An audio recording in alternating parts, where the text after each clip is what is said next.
It's Igor, I live in Chicago. I used to wear glasses from age 12 up to 42.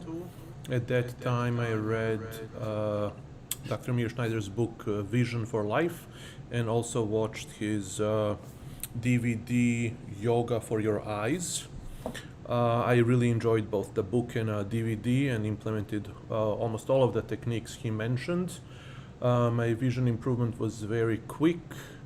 After 30 years of wearing glasses, I had a lot of astigmatism and amblyopia, and my prescription was -7, especially for astigmatism.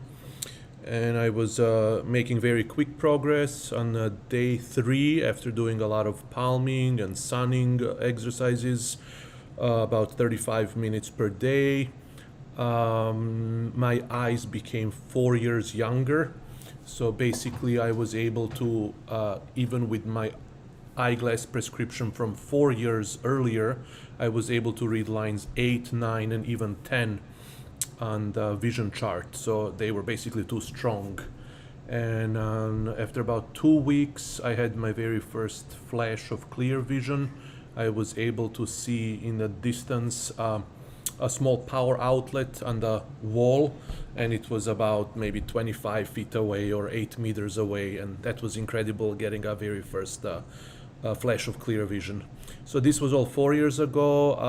I haven't had a need to wear glasses for past 4 years. Thank you.